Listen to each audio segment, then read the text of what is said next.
Então, bom dia, meu nome é Mariane. Eu vou falar hoje sobre o VIRAD. E o questionamento é: VIRAD funciona? Eu sou R1 aqui de Radiologia da UFTM. Fazendo uma introdução, o VIRAD ele foi criado pela Associação Europeia de Urologia em 2018. Ele consiste no esquema de relatório estruturado por ressonância magnética multiparamétrica da bexiga na avaliação de suspeita de câncer. Essa abordagem da lesão é baseada principalmente na invasão do músculo detrusor, que a gente vai ver que modifica muito o prognóstico do paciente, a gente fazer essa classificação. Só relembrando os tipos histológicos mais comuns de câncer de bexiga, o principal é o carcinoma de células transicionais, é a mais comum, e depois tem carcinoma de células escamosas, adenocarcinoma, e mais raro ainda o de células pequenas. Aqui mostrando na ressonância magnética um corte axial ponderado em T1 e T2, só para a gente entender por que o VIRADS utiliza tanto a sequência T2 como o principal para a gente fazer a classificação.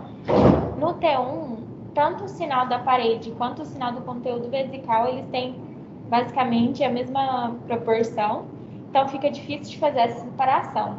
Já no T2, o líquido da bexiga tem um sinal mais alto, então a gente consegue delimitar a parede vesical melhor. Em relação ao manejo clínico, é importantíssimo a gente fazer a diferenciação, então, tanto histológica quanto radiológica, se tem ou não invasão do músculo detrusor. Classificando como doença não invasiva muscular, a gente tem aqueles que são até T1. Então, aqueles que atingem somente a camada mucosa, a submucosa, né? Então, esses três, eles não invadem a camada muscular. Já a partir de T2, tem invasão da camada muscular, da camada adventícia e também até acometimento do tecido extravesical. Então, a classificação em relação ao acometimento ou não do músculo detrusor é importante para definir um tratamento. Então, aqueles pacientes que não têm invasão do músculo detrusor, eles podem fazer um tratamento com ressecção transuretral do tumor, associando ou não a quimioterapia intravesical adjuvante ou terapia fotodinâmica. Já quando tem uma classificação maior que T2, a gente tem que fazer uma cistectomia radical, acompanhada ou não de quimioterapia e radioterapia. E a cistectomia radical, ela modifica muito a qualidade de vida do paciente, por isso é importante a gente fazer essa diferenciação. Lembrar que essa é a classificação histológica e a gente vai associar todos os dados clínicos e todos os exames de estadiamento com o VIRADS para a gente dar uma resposta melhor sobre o manejo clínico do paciente. O artigo trouxe alguns detalhes sobre o timing do exame, os momentos que são melhores de ser realizados, para evitar falsos positivos ou falsas medições do tumor. Então, ele deve ser realizado 2 semanas antes ou depois de procedimentos como quimioterapia, BCG intravesical ou biópsia. Isso porque esses procedimentos eles causam um edema da parede vesical e pode associar o tamanho do tumor. E cistoscopia ou retirada de catéter de Foley, eles devem ser feitos no mínimo 2 a 3 dias antes do procedimento, porque muitas vezes pode deixar ar lá dentro da bexiga e falsear uma falha de enchimento. O diagnóstico do câncer de bexiga já deve ter sido estabelecido e preferencialmente não tratado, para evitar de ser um exame só de controle, né? E é recomendado o uso de antiespasmódicos e a repressão da bexiga deve ser de pelo menos 300 ml. Esses são os parâmetros ideais para a realização do exame. Então, entrando um pouco nas sequências que a gente vai utilizar para fazer essa classificação, a gente vai usar inicialmente a T2, que foi justamente pelas razões que eu expliquei lá na frente, a difusão e o pós-contraste. O pós-contraste ele vai ser muito importante para diferenciar a camada interna, que ela vai ter um realce precoce. Aí a gente vai conseguir diferenciá-la da camada muscular. Aqui, o artigo trouxe esse esquema ilustrativo. Então, aqui, o que ele chama de camada interna é constituída pela mucosa e a submucosa, e a camada muscular, que é o músculo detrusor. Então, aqui na sequência ponderada em T2, a gente não consegue visualizar a camada interna, mas a gente consegue visualizar a camada muscular com baixo sinal. Já na difusão, a gente consegue ver um aumento do sinal da camada muscular, mas a gente ainda não consegue visualizar a camada interna. Depois do contraste é que a gente consegue fazer a diferenciação. Então, pré-contraste, a gente não faz a diferenciação das camadas, e quando tem um realce precoce da camada interna, um sinal mais alto, aí a gente consegue diferenciar a camada interna da camada muscular. Esses são os parâmetros que a gente vai utilizar e as sequências que a gente vai ver para fazer a classificação. Em relação aos parâmetros avaliados, basicamente as descrições que a gente tem que fazer no laudo, mas também são os parâmetros que eles utilizam nas tabelas para a gente fazer a classificação. Então, tamanho menor ou maior que 1 centímetro, lesão exofítica polipóide ou césse de base ampla, presença ou não de pedículo, espessamento da camada interna, interrupção do sinal da camada muscular, que pode demonstrar uma invasão, e extensão para a gordura perivesical. Extensão da gordura perivesical já é o último estágio. Então, basicamente, todas as sequências elas vão ter uma tabela que é classificada em estágios de 1 a 5, em categorias de 1 a 5. Então, a gente vai olhar inicialmente a sequência T2 e todas elas têm todas essas descrições. Então, às vezes é muito difícil a gente decorar a descrição, é importante a gente saber como que vai ser feita a classificação. Então, basicamente, a sequência T2 ela vai ver se tem espessamento da camada interna e uma perda da continuidade da muscular própria. Além também de observar o tamanho da lesão. Por exemplo, na categoria 1, a lesão tem que ser menor que 1 centímetro e tem que ter integridade da muscular própria. Mais pra frente eu vou mostrar um exemplo, aí a gente vai fazer um caso, vai ficar mais claro. Na difusão, vai ver basicamente o sinal da muscular própria e da camada interna na difusão.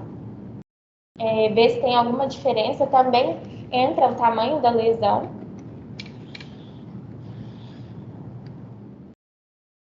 E após o contraste, a gente vai ver se teve um realce precoce da muscular própria e da camada interna. Isso vai ser o mais fidedigno para a gente falar se teve ou não invasão da muscular.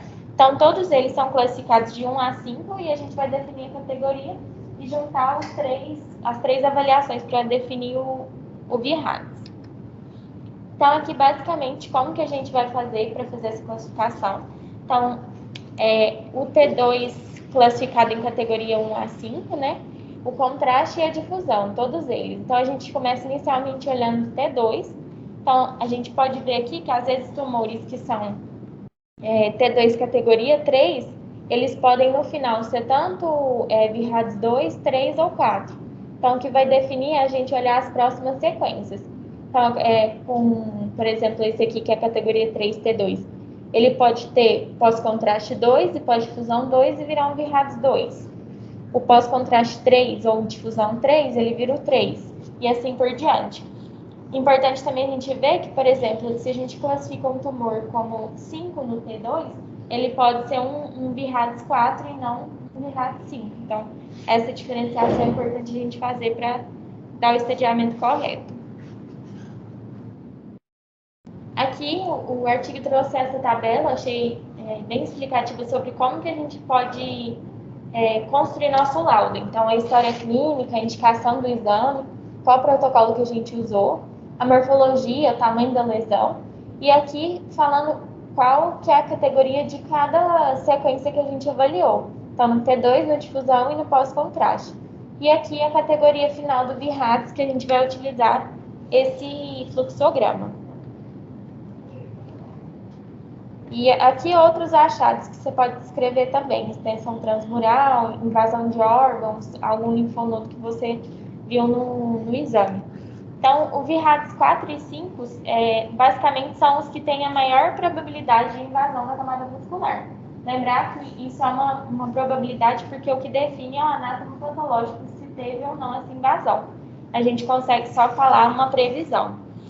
Então, a gente inicia, igual eu falei, com o T2, a gente vê as demais sequências, e o que é mais decisivo é a difusão. Então, eu trouxe aqui um exemplo. Esse paciente, ele fez essa primeira sequência T2, que é a primeira que a gente avalia. Então, a gente olhou, não tem espessamento da camada interna e não tem perda evidente da continuidade da camada muscular, que é aqui mostrado pela seta. Então, a gente classificaria ele como um T2 categoria 3.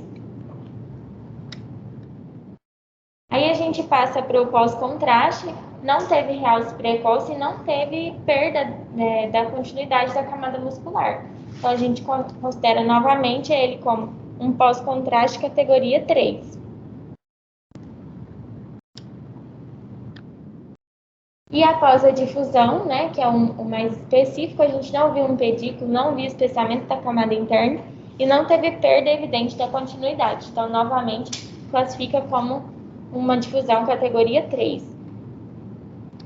Então, como os três foram categoria 3, a gente classificou como Virades 3.